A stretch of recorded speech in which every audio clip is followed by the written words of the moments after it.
again. We know this is what we're meant to do. So we wake up, put our feet on the floor, go and conquer the day like a warrior, like warriors. Cause that's what a tribe does. We got your back so you can relax and focus on all the important stuff, like getting your business done.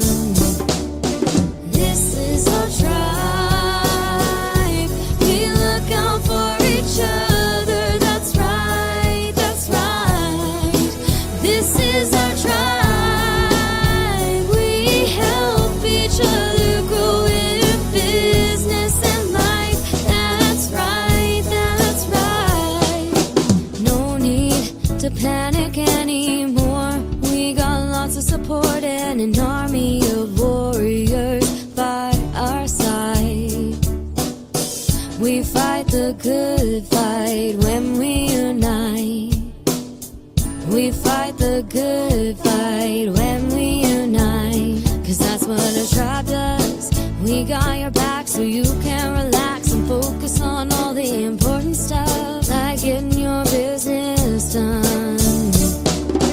This is our tribe.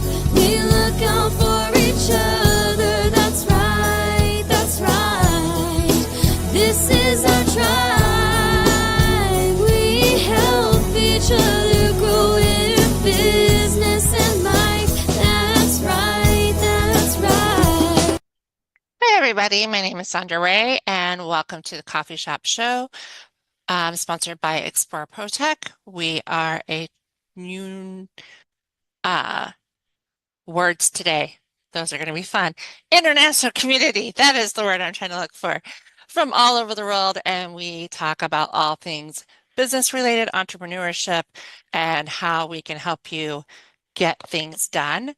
Hence, get it done. I can't never remember which side my logo is on.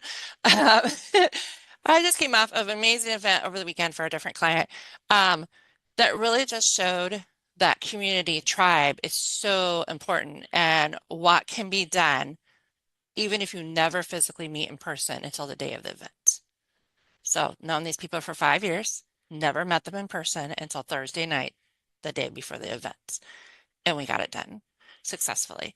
So just proves that tribes don't have to be in person or local. It just proves that tribes can be international and you can come together and you can get things done. So with that, we started talking about business plans last week. Peter and I, we had our own little show. We talked about business plans and how they're a living document and how there's many components to them depending on your purpose for the business plan. And so we wanted to talk about some pieces that some people need in their business plan. Not all things apply to everybody or every type of business, but some main components, we wanted to break those out to go a little deeper into those. So today we're talking about market research. And market research is ongoing. You do it at the beginning, you do it in the middle, you do it every quarter, every 6 months, every year. Market research is not a one-time thing. Definitely not a one style fits all types of businesses. So we're going to go over just some very basic methodology and things around that to just get you started thinking about that. Again, we're not going to cover everything and we're not an expert on every industry or every type of business. We're talking from our point of view, our experience, and our businesses, and we all each have a unique business from a physical business like Hendrick, from such a radio coaching, Peter networking, me coaching, VA, blah, blah, blah, blah.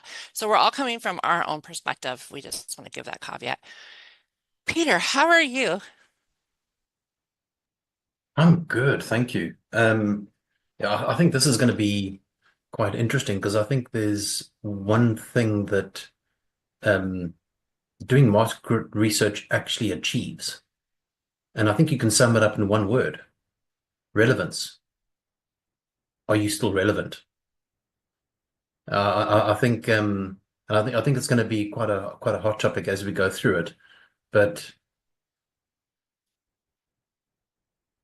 think if you are of the mind that market research is one and done, and your business is just going to continue that way for the rest of its existence, then you are highly mistaken, because the markets change, people change, attitudes change, atmosphere changes, everything around you changes. And just as much as it changes, you need to change with it. And the only way to change with it is to be up to date with your market research, because you could find that you're selling a product that's not relevant and you wonder why your sales are down, or you wonder why something's not working, and you just haven't done your research. Whereas if you'd done your research, you would have been on top of your game, and not only on top of your game, you would have either been able to modify the product or bring in other products that keep you relevant. So I think that's a word we're going to be using quite a bit today is, are you relevant? Or are you an elephant? An irrelevant elephant. Oh, so funny. Yes, definitely. Change is going to happen. The world evolves by the millisecond. I mean, truly, truly. So change is going to happen. If your business doesn't change, your business will fail.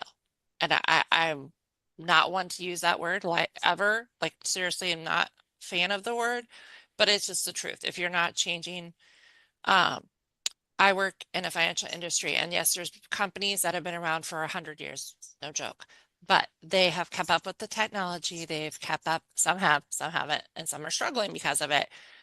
In this day and age, we have companies that use AI to process things and other things. So industries can and will change to keep going. So one of the words we used for this show's description was market research on a budget. We very much realize that you're not going to go and hire a marketing company to do your research from the get-go, because they're going to charge you thousands of dollars, US dollars. You have to figure out how to do that market research yourself when you start out in a budget-friendly way, because it's not going to change. It still needs to get done, whether you hire it to somebody, you do it yourself. But it's a key element in your business plan and in your business, because otherwise you're just shooting arrows into the air and hoping they land on a target somewhere in the world. And it's a little hard. I mean, honestly, and that's a waste of time and resources if you're doing that, because you're, even if it's not money you're putting into it, you're putting time. Time is money, money is time. So either way, you're still putting something into your business. And if you're not have a dang clue of what you're shooting for or how you're shooting for it and who you're shooting it for, yeah, you're definitely going to struggle. Mr. L, I'm going to go to Mr. L today because obviously my words are struggling. 2 days of talking, 3 days of talking at an event has been English is struggling today. So good evening, sir. Good evening to you, Sondra, and to everyone. It is a very interesting topic in that without doing your market research, your company is going to crumble, as as Sondra alluded. And we do have a lot of companies, a whole number of companies that didn't continue to do their research, and they crumbled. They couldn't carry on, and there are a whole lot of companies that we can mention that we all know, and some of them, of course, we're not affair with. But without you doing your market research and continuously so, you do not plan for your company or for your offering to last. That's basically how I want to put it. And I mean, working in a radio space, we are always checking out what is happening out there in the market. What other instruments can we use to enhance our people listenership? How can we portray our message to our listeners, to our sponsors, and to our clients in a way that it keeps on attracting them, so that we are not out of tune? We need to be in tune at all times. And even in coaching, I cannot be using a 1950 method of coaching today. It's outdated. It's done.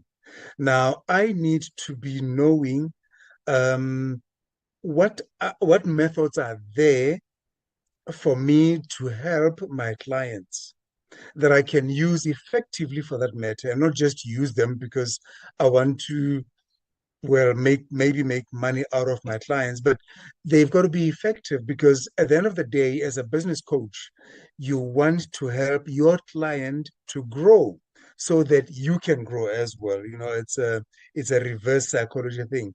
You help them grow so they can grow, so that you can grow as well. You know, so it is absolutely important for us. And I think I like the word you mentioned, Sondra, continuously doing market research.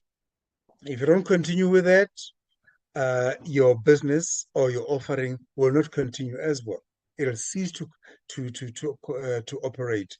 Thank you so much. And this is Lesetja Mokou from Litmok, your business development agents. I love that. And as a coach, yes, methodologies have to evolve, because if you're not coaching on something that is current, your client doesn't want to hear it. Like your client's like, okay, you have no idea what you're talking about. You're talking about something from 10 years ago, 15 years ago. There might be pieces of that that can still be relevant and still help, but more than likely, if you're not talking about how you're using chat GPT, AI, all those things that I'm not techie, so I'm necessarily not going to be an expert on that, but I need to know what tools are out there to help my clients get things done. And that's on me to know, not them to know. I do ask what they know and what they use. And I always tell people I meet clients where they're at, including tech wise, because there are a lot of people that are still not techie, and that's 100% fine.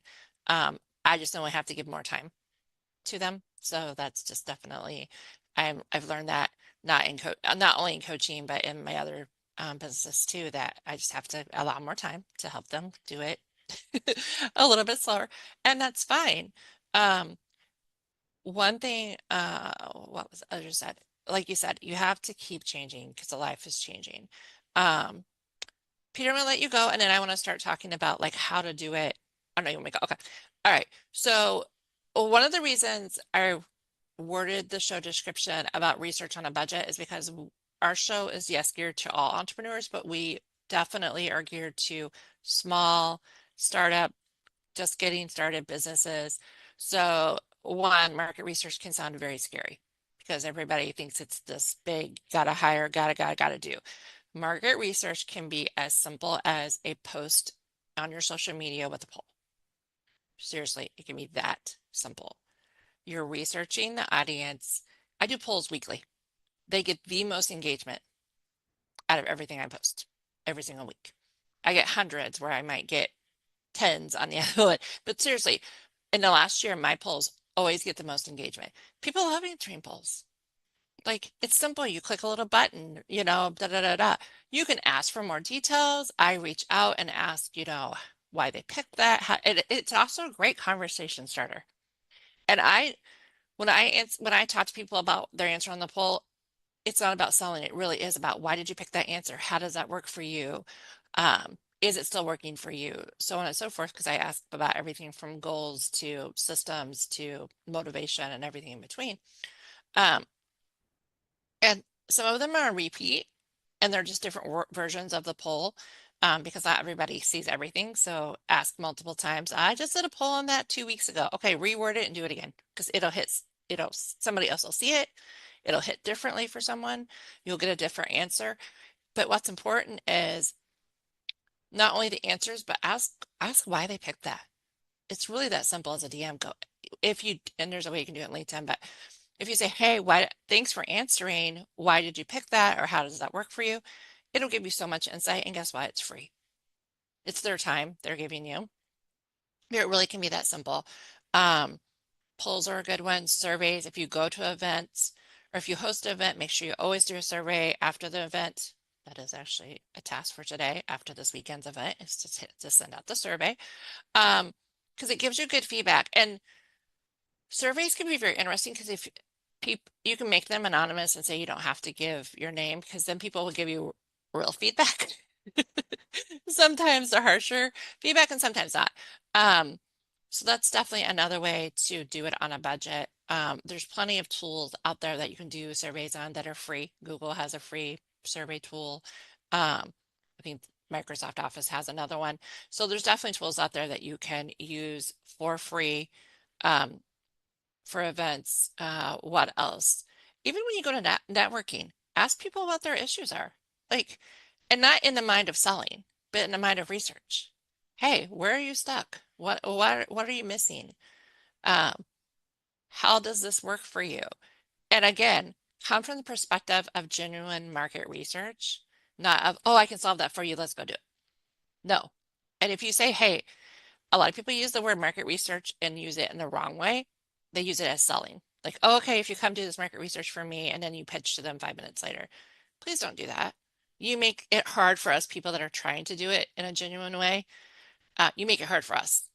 That's just a trick. People are like, oh, you're going to pitch to me. And I'm like, no, I genuinely want to know the answer to the question. I've had people be like, nope, I am not talking to you because you asked a question. Okay, that's fine. Obviously, you're not my ideal target market if you're going to get offended because I asked you a question. Move on. But definitely there's lots of tools out there. Also look at data that's already been done by other people. Like, seriously, people are doing, there's chunks of colleges that do research, literally divisions of colleges that do research. You go research their data. Like, you don't have to reinvent the wheel. You don't have to go do it all yourself. There are definitely things out there that are already done for you. You know, take it with a grain of salt, but I mean, you know, I do quote like 75% of people do better if they have accountability. You know, 80% of people fall off resolutions by the end of January. These are not my research. These are other people's research. Give them credit, of course, but yeah, you can quote and use other people's research. The market research doesn't have to be exactly done 100% by you. You can use other people's market research. It's not wrong. Give credit, but it's not wrong. Peter, come on in. I'll go on like a whole tangent over here. Yeah, I think market research is it's like a two-forked device. It's like a fork with two prongs. I think it was Mr. Levy that actually said that it's applied knowledge that's power, but it has to be applied knowledge. So it doesn't help that you go out and you just do research. If you don't make any changes and actually apply the research, then you're only practicing half of the tool, you know, and these are the things that we have at hand. You know, we have the ability to find out who our competitors are. What are their customers saying about them? It's very easy to go and find what customers are saying about a particular a company, or are they saying, oh, it's a great company, but this product, you know, I didn't like this product because of X, Y, and Z. Do you have a similar product? Does your product fix that problem? Does it not? Does your product have the same problem? Well, great. If you realize it's got the same problem, well, then you've got something to apply. You've got something to fix. So if we go and do our research, and like Sondra said, there are many ways to actually start off doing your research. Personally, I start off with my competitors. What are they doing? Is it working? Is it doing what they say it does? That's very important, because people can say, oh, it does this. But you've got to understand the difference between real value or perceived value. And a lot of companies sell things based on perceived value. It's perceived, the perception of this product is that it does X, Y, and Z. But does it really do it? And you can tell whether it does or whether it doesn't by finding the customers that have complained about it. It does X, but it doesn't do Y and Z. Does your product fix that? Does your product not fix that? And this whole process can literally take it takes minutes. It doesn't take a rocket scientist to go, oh, who's my competitor? What are the customers saying? It's called Google. It is that simple. Google your competitors. Google what people are saying about them. You'll find conversation threads. What have these people said? What have these people said about this particular type of product? Does my product relate to that? Does it fix that? Does it not fix that? What do I need to change? And that's when you become empowered. But if you think, oh, everybody's just going to love my product. No, no. No, no, no, no, no. That is a big no-no. So find out what your product solves. Find out if it's above and beyond your competitors. And if it's not, then why are you selling it?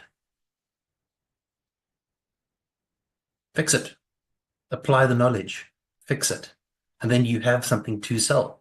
And you have the knowledge of the types of people that you're trying to sell to. Oh, by the way, my product solves this problem. You might want to take a look. Yeah. It's a good place to have a conversation. No, very true, Peter. And I think seeing the gaps and the holes are, I had a coach that came that way. He goes, my question always is where's the gap? Where do you think the gap is in your business? And, you know, maybe I have a solution or maybe I have a resource for you. And I like that terminology because people don't want to be like, oh, I have a problem in my business, blah, blah, blah, blah. You know, they don't want to talk about the bad parts, you know, but everybody has a gap in their business. I don't care if you're making hundreds or millions, there's a gap somewhere, whether it's a process, a procedure, a marketing issue, like there's not a 1,000% perfect company. Sorry, not sorry. For sure. So, Hendrick, Happy New Year. I'm so glad you're back. I would love to hear your perspective because you definitely have the uniqueness of our group, as in you have a physical company on the ground. So I always love your insight. So Happy New Year, sir. Compliments of the new year. I don't know if that still applies even today. Okay, I think with regards to market research, it assists, and at the same time, lack of can destroy your business. I mean, it may assist in being aligned with the latest trends. It may assist with continuous improvement within the business itself, and also as to what direction is the world moving in. When, like you just said now, Sondra, in business, just like in life, there's always someone who's bigger, or there's always a gap, irrespective if you are an Elon Musk or you own Apple, you Steve Jobs, there's always a gap. So continuously, if you continue doing your market research, you get to know where the in 5 years' time, where are we going? Unfortunately, most of us lose it there because, again, there'll always be change in your business. Now, the difference is it going to be forced change or planned change? When you do your market research, you are able to overcome or adapt. You are actually able to be above the situation because you are able to anticipate whatever is going to happen in the next year to 5 years. When you plan, or the change is planned in the business, it gives you the upper hand. It gives you the control. You are able to maintain the control of the services that you offer, of the business running, day-to-day runnings of the business.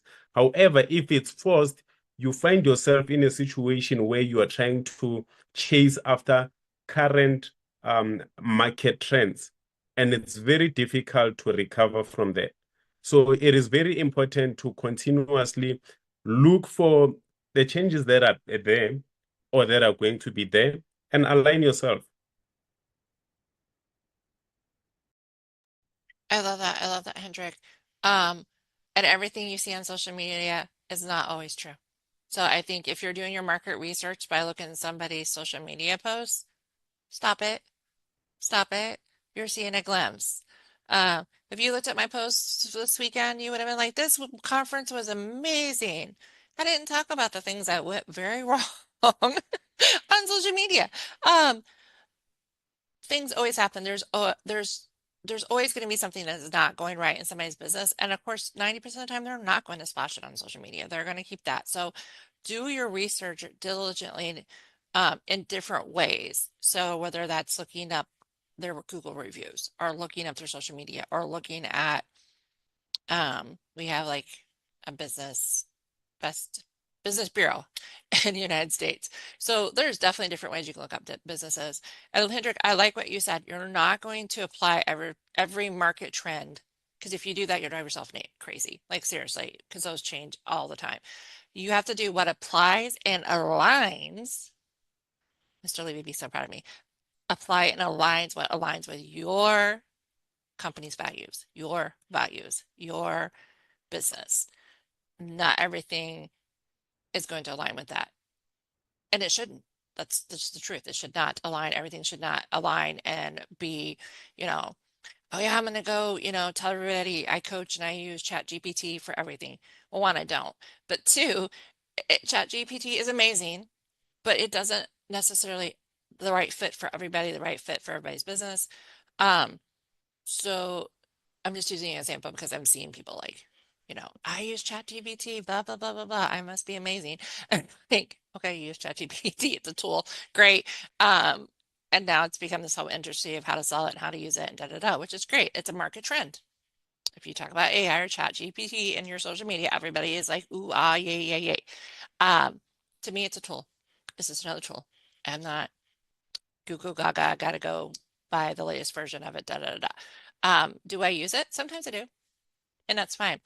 But it's honestly, to me, it's a trend. It's a trend word. AI, ChatGPT, video AI, all those things are marketing trends right now. And are the tools great? Yes. Do they fit everybody? No. Does not mean you need to go spend hundreds and hundreds of dollars for the latest subscription to blah, blah, blah. You have to do what works for your business, where you're at in your business. If you don't have hundreds and hundreds of dollars to go buy the tool, don't.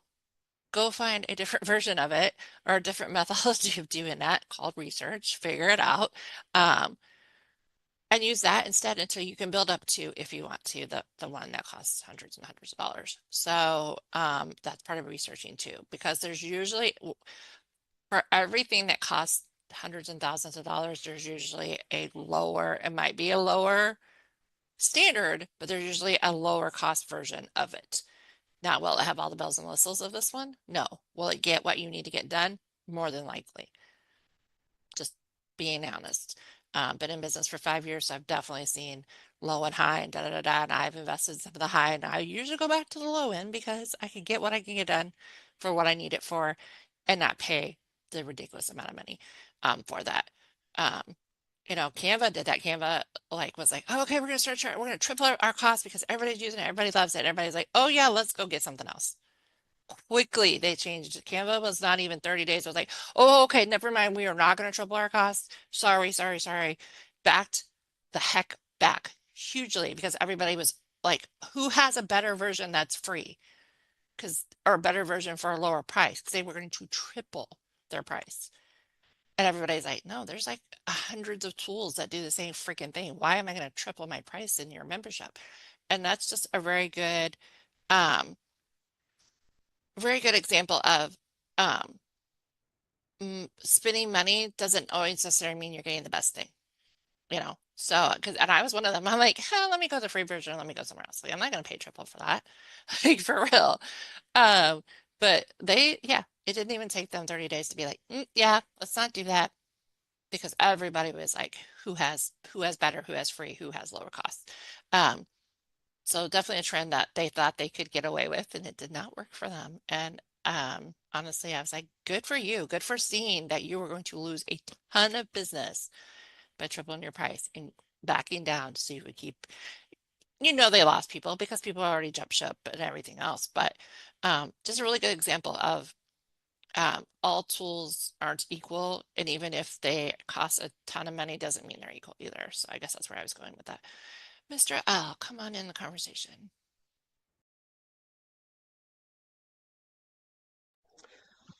Hi, Sondra. Yeah, thank you. I think what you mentioned, the chat GPTs and the AIs and all of that are good examples of you not just jumping into something that you're not sure of. You know, you've got your business plan. You know what you want to achieve.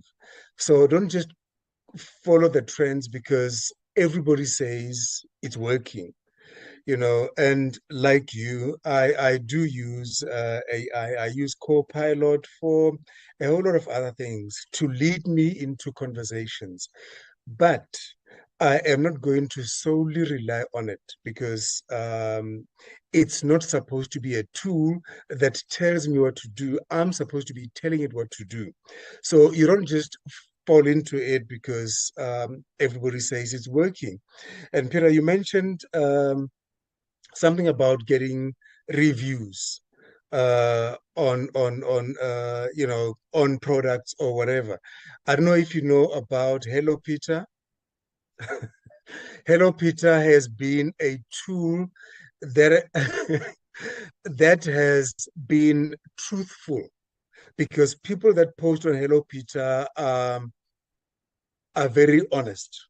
You know, they're not going to butter you up because of whatever you did to them. They are very truthfully and you know, they are very truthfully honest as to what your product is like. So they will be brutal about it, and you can get honest opinions from Hello Peter as well as other tools.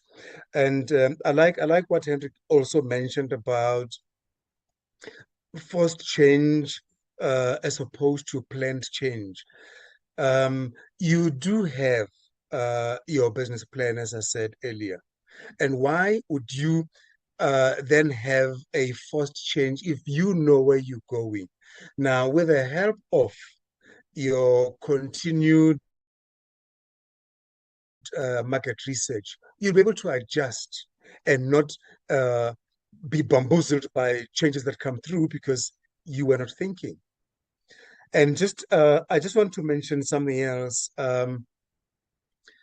We also need to differentiate between market research and marketing research because those are two different terms and they all have their own different steps and ways of doing them. Market research being you just want to understand what's happening in the market. Your competitors, as Peter mentioned, what are they doing? What can I do for my company to be better, to offer a better service? Whereas marketing research is when you research about a product, a specific product. What can I do to make this product better? Let me just give an example. Competition between Cadbury and Nestle on chocolates. You know, what can I do to offer a better Kit Kat? I love it. What can I do to offer a better Kit Kat that Cadbury cannot copy and cannot do better on when it comes to their I forgot what their brand is that's got flake in it and covered chocolate in it. So you research that product. What is the reception of your clients? Are they still receiving it the way they used to receive it 50 years ago? Or has the reception changed? Is the taste of chocolate still the same? So you're focusing on a product, and that's marketing research, whereas market research is in totality, the whole company as a whole. Thank you, Sondra, for the opportunity. Okay, well, now I need to go look up what's that called? Hello, Peter, because I did not know that existed. I was like, wait, what? I thought he was talking to Peter. I was like, Wait, okay, I understand what it is.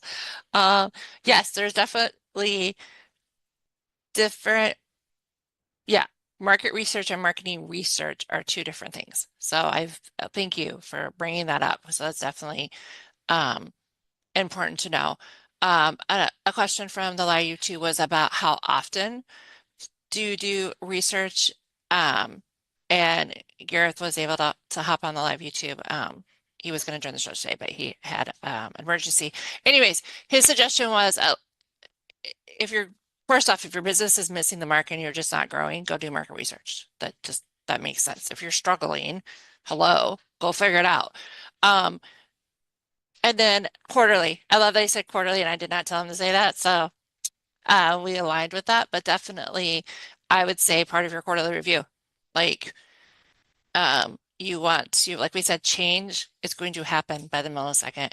And if you wait till the end of the year or even the 6 months, the boat probably left you at the island in the desert oasis. So quarterly is a really good time to do that. And again, we're not saying go spend hundreds and hundreds of dollars to do this. Send out a survey, send it in your newsletter, put it on your social media. Go check out tools like Hello Peter or Business Bureau or whatever. Carve out that hour. Like I'm not saying time. So it's definitely important to do it on an ongoing basis, just like your business plan. It's a living part of your business plan. Market research is for sure, and marketing research are both important. Peter, come on in. Yeah, I just want to reiterate something.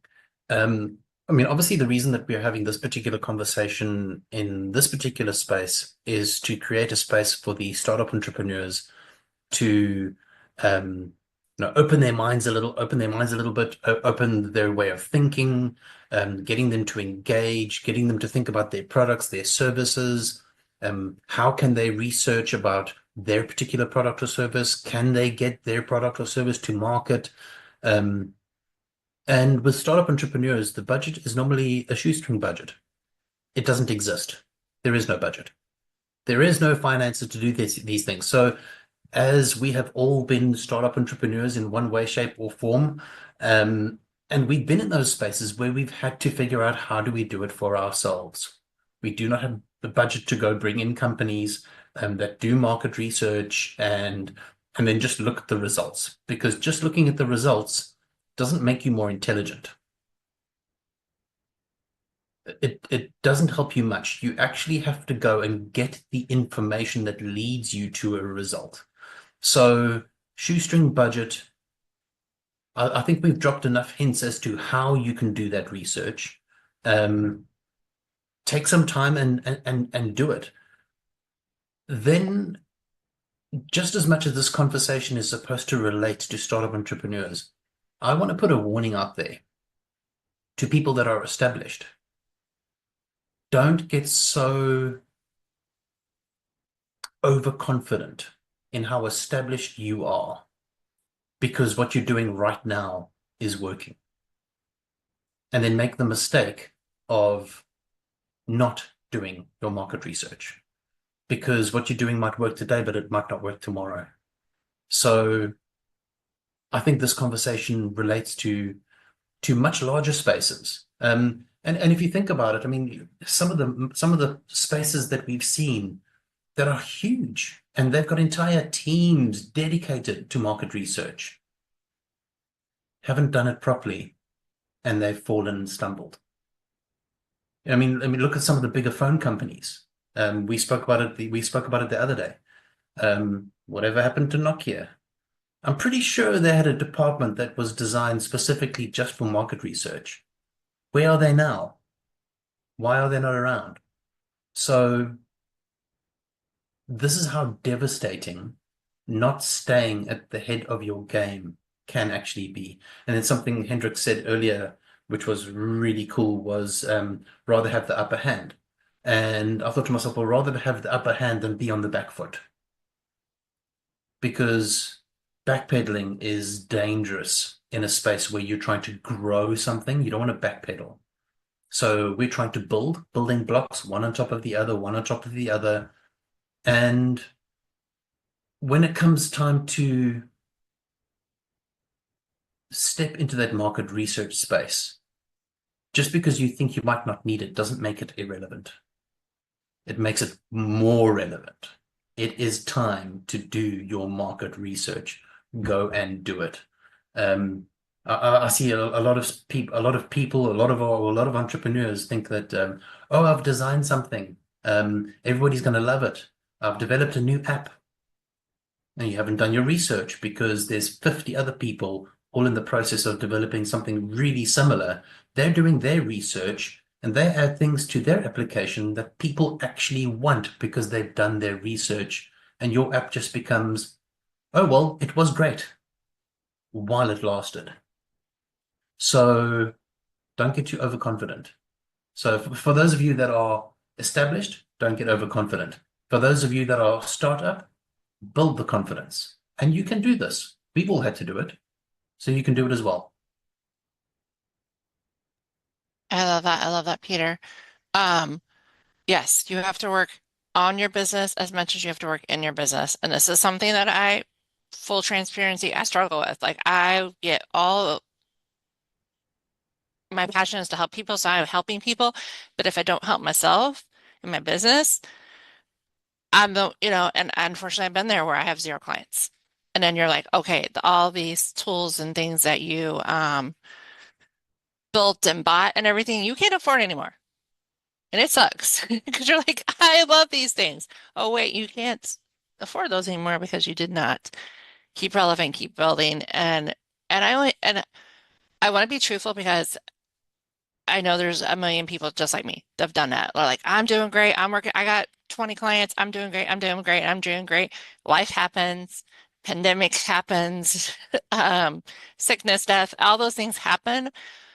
And I was so focused on serving the client that I forgot to serve my business. And it totally flipped on me. And it sucks. I'll be transparent. It sucks big because you're just like, okay, where did I fail? And I failed because I didn't work on my business. I worked in my business. Like totally 100% was in it, not on it. And I know as an entrepreneur, especially a startup, it's super hard to do that. Even now, like I have some great branches of my business are going great, and I want to still grow another one, or my main one actually. And my coach is like, you have to set the time block aside to work on your business because you will never do it because you're so passionate about helping all these other people, you're not helping yourself. And these other people might have to close their business or go in a different direction or whatever. So my relying on them is not going to help me. So definitely make sure you're doing the market research for your business, on your business, and apply it on your business is extremely important. Another resource really quick before we wrap up, libraries. I know one of our libraries has a research division because I was in a program where we had access to it, and they'll do the research for you and be like, here's your report. Now, I can't say all libraries do that, but I do know and I'm surrounded by several universities, so that helps. But a lot of those university libraries, they have librarians that are literally, that's what they do. That's their job, is to do research. So ask around, ask your local network, like who does research and how much does it cost or does it cost or whatever. You'll be surprised that there's probably resources right there in your physical community or virtual community that, or maybe it's a college grad that needs to do research for something for their project. There is definitely different ways to get research done on a budget.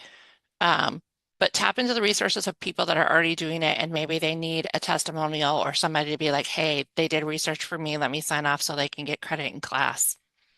Why not? Like seriously, they're going to go get it done because they need you to sign off on it and say, hey, I did a good job for credit in our class.